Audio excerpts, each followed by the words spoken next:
국민 여러분 안녕하십니까? 와이런이 시청자 여러분 안녕하십니까? 현금 복지가 나라를 망하게 합니다. 우리는 그리스라든지 아르헨티나라든지 베네수엘라라든지 이런 여러 나라들이 현금 복지 때문에 나라가 망했다는 것을 익히 알고 있습니다. 지금 우리나라에도 각 지자체들이 현금 복지 무분별하게 돈을 막 뿌려댑니다. 선거를 해야 되니까요. 표를 현금으로 사는 꼴이 되는 거죠. 적게는 한 달에 10만원에서 많게는 한 달에 100만원까지 현금과 상품권을 뿌려댑니다. 그 종류도 얼마나 많은지 기억하기도 어렵습니다. 제가 한번 각 지자체가 현금으로 뿌려대는 그 제목만 말씀해 보겠습니다. 산후조리수당, 드림체크카드, 아기수당, 사회활동 장려수당, 청소년 진로체험카드, 구직청년교통수당, 청년구직수당, 농민수당, 청년구직활동수당, 청년배당, 신세아수당, 경로당수당, 청년취업희망카드, 청년복지카드, 청년구직활동수당, 어린이수당, 해녀수당, 여성위생수당. 여러분 들어보셨죠? 어떤 시는 자기 시에 3년만 사는 젊은이들은 그냥 돈을 그냥 무료로 줍니다. 책을 몇 권 사도 무료로 돈을 보태줍니다. 이렇게 현금을 뿌려대면 이제 지자체 경제가 어려워지지 않습니까? 그럼 이걸 못 줍니다. 예를 들어 100만원 주던 걸 50만원 주게 되고 10만원 주던 걸 5만원 주게 되고 50만원 주던 걸 20만원 주게 되고 이렇게 줄 날이 오게 됩니다.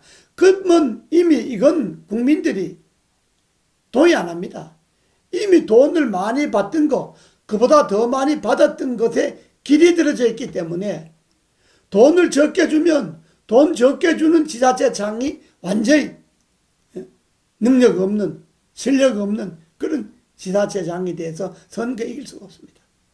그래 이거는 망할 때까지 돈을 퍼줘야 되는 겁니다. 계속 돈을 퍼줘야 되는 겁니다.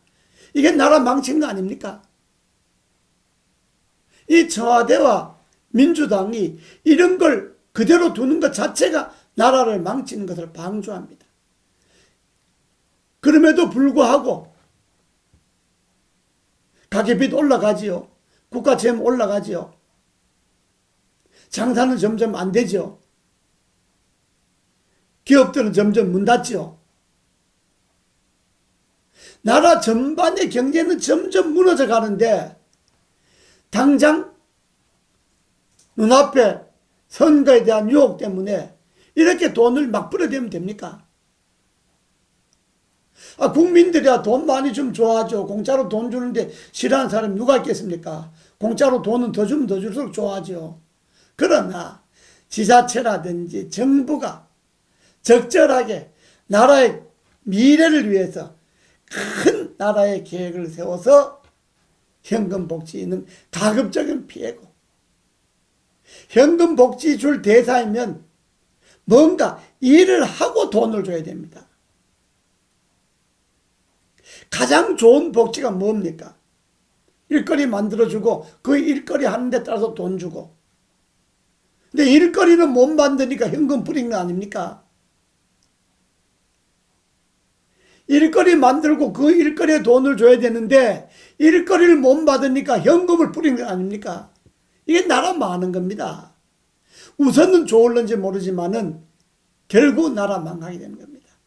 청와대나 민주당 여러분 지자체 이 무분별한 현금 복지 이건 시정해야 합니다. 형편에 맞게끔 예산의 규모에 맞게끔 적절하게 조정할 필요 있고 가급적이면 현금 복지는 줄이는 것이 맞습니다. 민주당 여러분, 청와대 여러분 집권했다고 그래서 우선 국민들의 관심 살려고 돈 막 뿌려대는 것은 옳은 정치가 아닙니다. 좋은 나라를 만드는 것이 아닙니다. 감사합니다.